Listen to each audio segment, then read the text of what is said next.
네, 다시 한번 응답으로 가는 세 걸음이라는 제목으로 함께 말씀을 나누고자 합니다. 앞에 순서지가 있음에도 불구하고 앞에 서면 잘 보이지 않습니다. 네.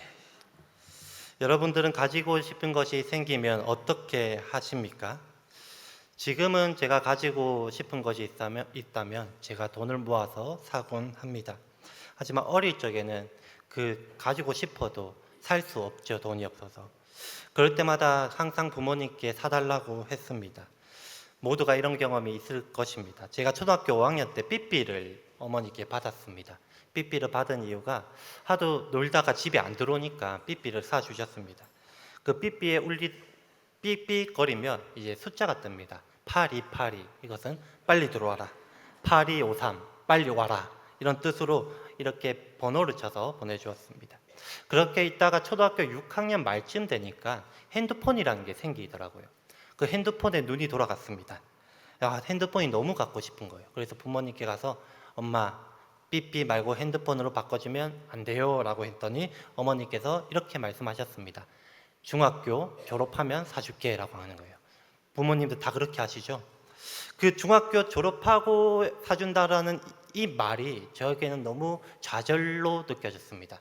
그때부터 저는 포기하지 않고 부모님께 이 말끝마다 이제 핸드폰 노래 부르기 시작을 했습니다.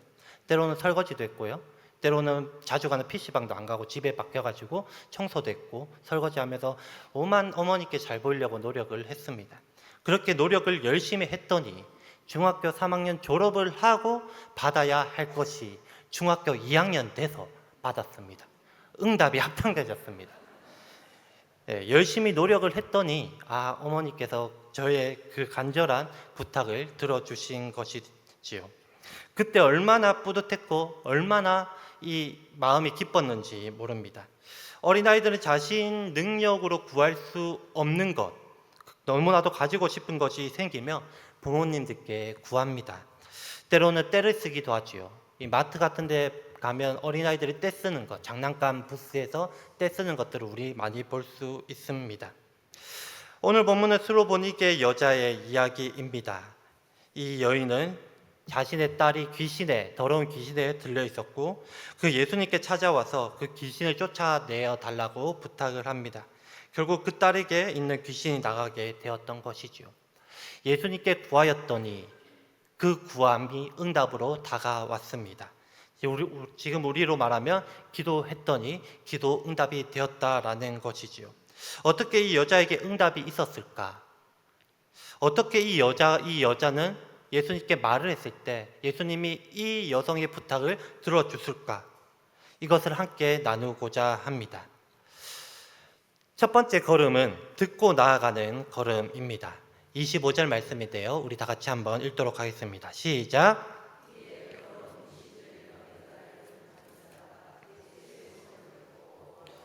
그 발에 엎드리니 아멘. 이전 본문에 보면 바리새인과 서기관들이 예수님께 다가옵니다. 그리고 제자들이 장로들의 전통을 지키지 않는 것으로 해서 따지고 듭니다.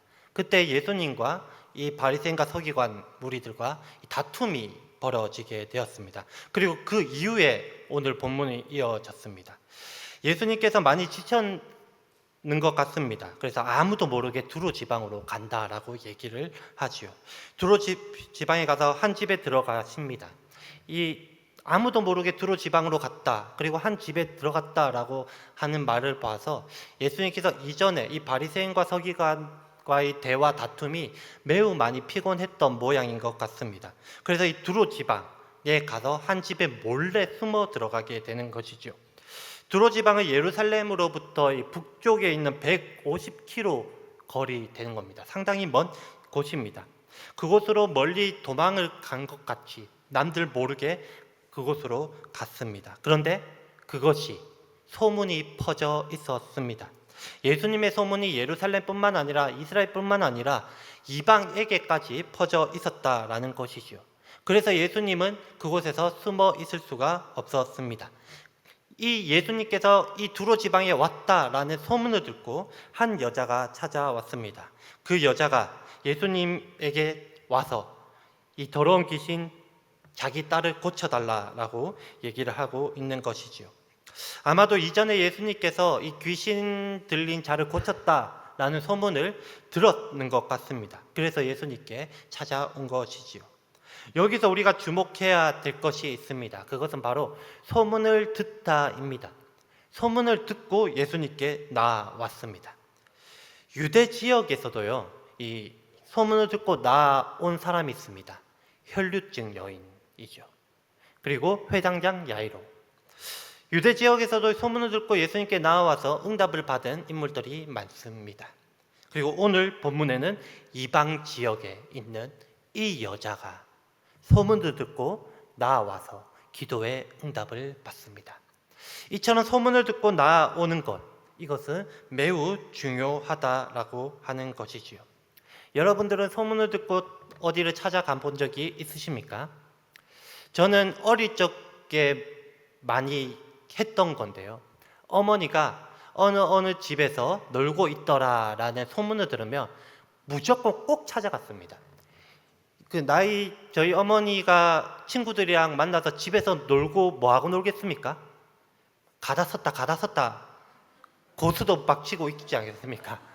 그렇기 때문에 이 소문을 듣고 무조건 찾아갑니다. 고수 치고, 어머니 친구들이랑 고수 치고 있대. 엄마한테, 엄마 배고파, 엄마 나 놀러 가려는데 돈 없어 하면 둘 중 한 개입니다. 엄마가 돈을 주거나 아니면 그 주변에 돈을 딴 어머니의 친구가 이거 갖고 놀아라고 돈을 줍니다. 제가 그래서 그 소문을 들으면 무조건 찾아갑니다. 이것은 내가 얻을 유익이 있기 때문이에요. 요즘 시대도 마찬가지인 것 같습니다. 소문을 들으면 우리는 찾아가죠. 맛집, 어디가 맛있더라 하면 꼭 찾아갑니다. 제가 결정하지 못하는 것이 한 게 있는데요. 음식점을 결정하지 못합니다. 제가 금요일마다 우리 교육자 점심시간에 무엇을 먹을지 정하는 날이 금요일이거든요. 금요일 때 되면 그 어느 때보다 마음에 힘듦이 찾아옵니다. 결정을 못하겠습니다. 그럴 때 너무 감사할 게 옆에서 이게 맛있더라 라고 얘기해주면 전 너무 감사합니다. 그거 먹으러 가죠. 바로 결정을 합니다. 이 맛집, 그리고 병원도 있습니다. 어디 의사 잘하더라 하면 진료받고 있는 그 병원 끊고 병원을 옮기죠. 이처럼 우리는 소문에 대해서 참 민감합니다. 여러분들은 어떤 소문을 듣고 계십니까? 지금 제가 중요한 소문을 한 가지 내려고 합니다. 잘 들으십시오. 대한교회에 참 큰 중요한 소문이 있습니다. 대한교회는요, 중보기도라는 것이 있습니다. 아십니까? 처음 듣죠? 그런데 이 소문이 장난이 아닙니다. 중보기도를 카드를 써서 올리면 대한교회 모든 성도들이 그것을 보고 함께 기도해 준다고 합니다. 놀랍지 않습니까? 네. 여러분, 그러면 어떻게 하겠습니까? 기도 제목이 있으면 작성을 해야겠죠. 작성을 해서 중보기도 이게 내야겠죠. 또 한 개의 소문이 있습니다.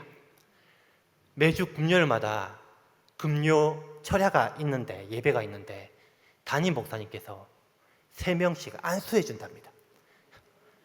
안수 기도해 주신답니다. 이 3명 선착순입니다. 이게 그날마다 담당 부서가 있는데 이 선착순으로 받는답니다. 그러니까 어떻게 하겠습니까? 내가 속한 부서가 되었으면 누구보다도 빨리 신청을 해야 됩니다.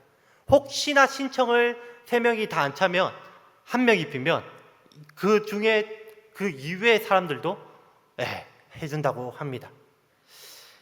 그리고 6월 19일 금요 철야가 있는데 이날은 또 특별한 금요 철야입니다. 박효진 장로님이 오신다고 합니다. 놀랍지 않습니까? 여러분들은 이 소문을 들으셨습니다. 어떻게 해야 되겠습니까? 소문을 듣고 발걸음을 움직이셔야 됩니다. 왠지 아십니까? 소문을 듣고 걸음을 움직이는 것, 한 걸음 한 걸음 가서 나아가는 것, 그것의 응답이 첫 걸음이기 때문입니다. 간절히 소망하기는 이러한 소문들 많을 겁니다. 제가 소문을 내지 않는 이외에도 많은 소문들이, 대한교회 소문들이 많을 것입니다. 여러분, 이 소문을 듣고 발걸음을 움직여서 그곳으로 나오는 여러분들이 되었으면 좋겠습니다. 오늘도 우리 선교 역사 이 탐방을 갔지 않습니까? 무려 성도님들 90명이 신청하셔서 갔습니다. 예, 은혜가 있었지요. 참석하신 분들 은혜가 있었지요. 예, 그 은혜 경험을 왜 한 줄 아십니까?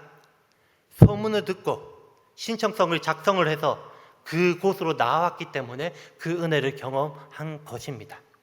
간절히 소망하기는 많은 소문들이 있는데 그 소문을 듣고 한 걸음 한 걸음 나오는 여러분들이 되었으면 좋겠습니다. 또 잘못된 소문이 있습니다. 잘못된 소문을 나아가면 됩니까? 안 됩니까? 절대 안 됩니다. 여러분, 교회 밖에서 성경 공부를 한다. 이것은 무조건 100% 이단입니다. 100% 이단입니다. 교회에서도 우리 양육반으로 성경을 가르치고 하거든요. 그거에 참석하시면 됩니다. 그것도 만족 못한다. 그러면 이영애 목사님도 계시고 우리 윤정아 강도사님도 계시고 우리 이학구 목사님도 계시고 저 빼고 이렇게 있으니까 찾아가시면 됩니다. 예, 가르쳐 주십니다. 열심히 가르쳐 주시니까 이 위에 이 교회 밖에서의 성경 공부의 소문은 안 들으시길 바랍니다. 그 이후에 교회의 많은 여러 가지 행사와 소문들을 들으시면 적극적으로 참여하셔서 이 응답의 첫걸음을 경험하시는 모든 성도님들이 되었으면 좋겠습니다. 두 번째 걸음은 선을 넘는 걸음입니다. 우리 26절 말씀인데요. 다 같이 읽어보도록 하겠습니다. 시작!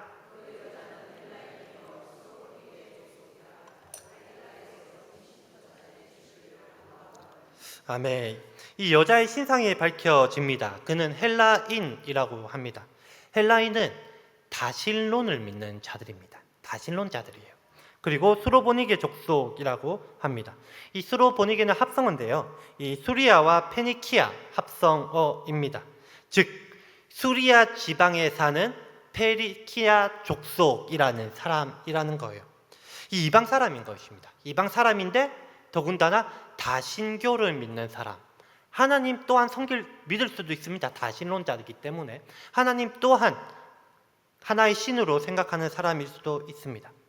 그런데 중요한 것은 예수님이 유대인이라는 것에 있습니다.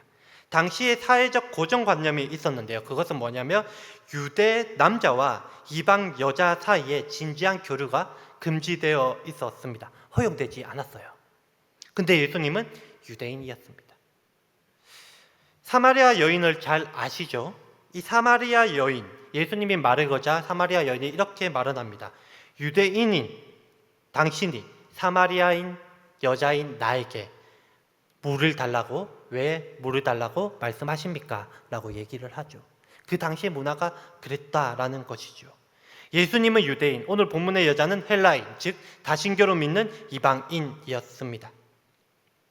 이 여인도 사마리아 여인처럼 예수님께 나아가는 것은 상상도 할 수 없는 그 당시의 문화였습니다. 그런데 그 사회적 고정관념을 깨고 예수님께 나아왔다라는 것이죠. 즉 예수님과 여자 사이에는 경계라는 것이 있었다라는 거예요. 그런데 이 여자는 그 경계를 넘어 선을 넘어서는 안 되는 그 선을 넘어서 예수님께 나아왔다라는 것입니다. 선을 넘는 것. 이것이 응답으로 가는 두 번째 걸음이었습니다. 사랑하는 성도 여러분, 우리도 이 여자와 같은 관계였습니다. 원래는 하나님께 나아갈 수 없는 자들이었죠. 쇳덩어리인 우리였습니다. 하나님께 나아가지 못했습니다. 그런데 예수 그리스도 십자가의 죽으심으로 그 보혈로 우리를 덮으셨습니다. 여전히 우리는 죄가 있어요. 죄는 그대로 있습니다. 그런데 예수의 보혈로 그 겉을 덮으셨다라고요. 그래서 우리는 하나님께 나아갈 수 있는 거예요.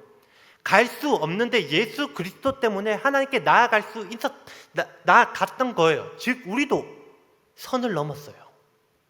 넘어서는 안 되는 선을 예수 그리스도로 인하여서 넘어서 하나님께 나아가고 있다라는 것입니다. 그런데 우리는 죄가 있으면 피하려고 하는 경향이 참 많은 것 같습니다. 저도 죄를 많이 짓거든요. 어릴 적에도 많이 지었습니다. 사고도 많이 치고 얼마나 사고를 많이 쳤는지 부모님께 아니다라고 하면 어머니가 믿지를 않았습니다. 믿어본 적이 없는 것 같아요. 진짜 나는 연기를 잘한다라고 자부하면서 표정 관리를 하면서 거짓말을 치면서 엄마 아니야 라고 하는데 어떻게 거짓말인지 다 압니다. 희한하죠. 커서 보니까 알겠더라고요. 다 티가 나요. 거짓말하고 있다가 다 티가 나더라고요. 그런데도 불구하고 잘못을 하면 부모님을 피하고 눈길 피하고 계속 피하려고 하는 나의 모습. 여러분, 우리가 하나님께도 그렇게 하고 있지는 않으십니까? 죄를 지을 때 너무 부끄러워서, 하나님께 너무 죄송스러워서 나아가지 못할 때 있지 않으십니까? 나의 죄가 너무나 부끄럽고 하나님 앞에 나아가는 것이 너무 창피해서 기도조차 나오지 않을 때 있지는 않으십니까? 사랑하는 성도 여러분, 기도에 응답받는 두 번째 걸음 뭐라고요? 선을 넘는 거예요. 내가 죄가 있음에도 불구하고, 그럼에도 불구하고 그 선을 넘어서 하나님께 나아가는 것, 그것이 응답받는 두 번째 걸음입니다. 사랑하는 성도 여러분, 선을 넘으시기 바랍니다. 넘어서는 안 되는 선은 없습니다. 우리는 죄인이지만 그럼에도 불구하고 예수 그리스도께서 그 보혈로 우리를 덮어주셨기에 선을 넘을 수 있는 자격을 주셨습니다. 여전히 죄는 있어도, 여전히 죄책감은 있어도, 여전히 내 자신이 부끄러워도 그 선을 넘어서 하나님께 나아가 기도하는 모든 성도님들이 되길 간절히 소망합니다. 마지막 세 번째 걸음입니다. 끝까지 붙잡는 걸음입니다. 우리 27절, 28절 말씀인데요. 다 같이 읽어보도록 하겠습니다. 시작. 예수께서 이르시되 자녀로 먼저 배불리 먹게 할지니 자녀의 떡을 취하여 개들에게 던짐이, 여자가 대답하여 이르되 주여 올소다마는 상아래 개들도 아들이 먹던 부스러기를 먹나이다. 아멘. 수로 보니께 여자가 선을 넘어서 다가온 반면에 예수님은 매몰차게 또한 모욕적인 말로 그녀를 내칩니다. 27절 말씀에 자녀는 유대인을 가리킵니다. 그리고 개는 이방인을 가리키는 것이죠. 유대인들이 사람을 비하하고자 사용하는 말이 개입니다. 개. 예수님이 이렇게 모욕적인 말로 여자에게 대하는 것을 우리는 이해하기가 쉽지 않습니다. 바로 직전에 바리새인과 서기관들의 논쟁이 있었지요. 그때 예수님의 결론은 뭐냐면 정황과 부정이 이 외부의 조건에 있지 않다라고 해요. 이 내부, 내한테, 내 아이 마음속에 있다라고 얘기를 했습니다. 그런데 예수님께서 그렇게 얘기를 했는데 오늘 본문에서 이 이방인을 개라고 지칭하면서 얘기하는 것을 보면 도무지 이해가 되지 않지요. 외부에 있지 않다라고 하면 이 이방인에게도 이 죄는 성립이 되지 않을 것입니다. 부정은 성립이 되지 않을 거예요. 그런데 예수님은 이 여자에게 개라고 말씀을 하십니다. 여기서 잘 보아야 될 게 개라는 표현이요, 이 유대인들이 이방인들에게 개라고 하는 단어는 헬라어로 퀴온이라는 단어를 씁니다. 퀴온, 개. 이거는 들개를 의미해요. 들개의 특징이 뭔지 아십니까? 주인이 없다라는 거예요. 주인. 버려진 개라는 겁니다. 그래서 유대인들이 이방인들을 이렇게 비하할 때 퀴온이라고 하거든요. 너는 버려졌어. 들개야라고 얘기를 합니다. 그런데 예수님께서 이 얘기하는 단어는, 개라는 단어는 다른 단어입니다. 퀴나리온이라는 단어를 써요. 이 퀴나리온이라는 단어는 개인데 강아지란 뜻입니다. 집에서 기르는 개, 애완견, 주인이 있는 개, 강아지라는 뜻이에요. 즉 이 강아지는 주인이 있는 개를 말하는 겁니다. 즉 예수님께서 개 표현을 주인이 있다라는 것을 전제하고 얘기를 하고 있다라는 것이죠. 여러분, 예수님께서 이전에 이방인이면서 귀신 들린 사람을 고쳐준 적이 있습니다. 거라사 광인. 예수님께서 고쳐주었죠. 그때는 되고 지금은 안 된다 라는 말일까요? 이건 말이 맞지가 않죠. 즉, 이 말은 예수님이 이 여인을 시험하고자 하는 의도가 있었다라는 것을 말해주고 있습니다. 예수님은 이 여자를 시험하고자 개라는 단어를 사용을 한 것이죠. 그런데 이 여자의 반응이 놀랍습니다. 개들도 어린아이가 먹던 부스러기를 먹나이다 라고 얘기를 합니다. 이 여자는 자존심을 다 버리고 나아간 것 같습니다. 어떻게 이 말을 할 수 있었을까?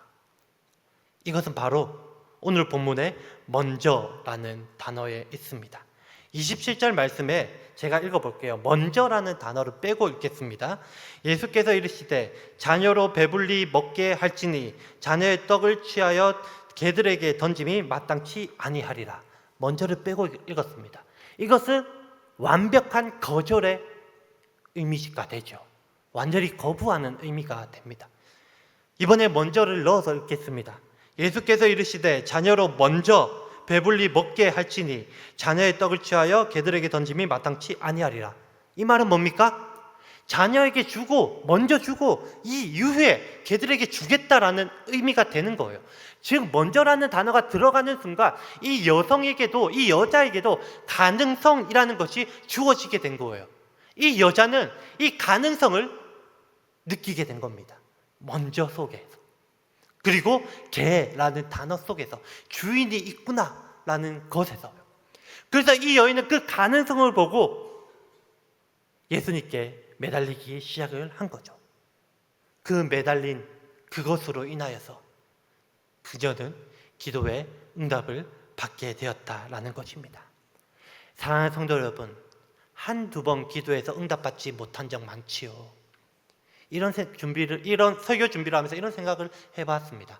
한 번 기도해서 기도 다 응답이 되면 안 믿는 사람 누가 있을까? 그런 생각 해본 적 없습니까?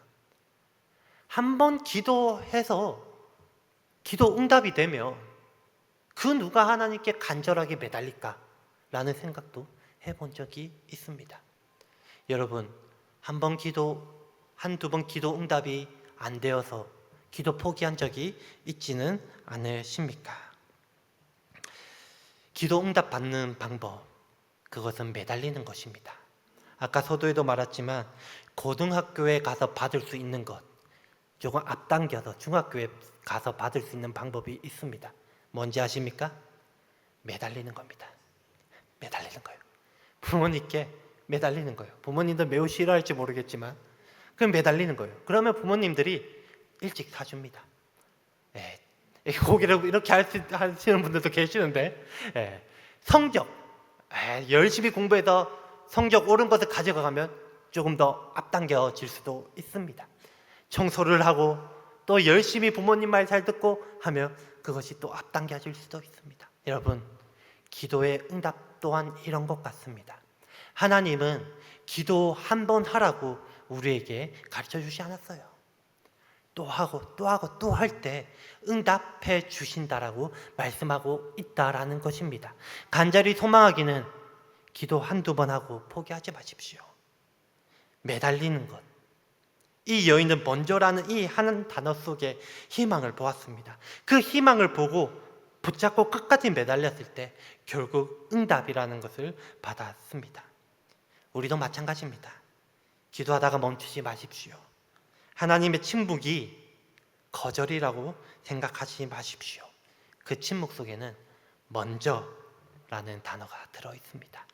그렇게 우리는 포기하지 않고 끝까지 붙듦으로 기도 응답을 받는 마지막 걸음을 걸어가는 모든 성도님들이 되었으면 좋겠습니다.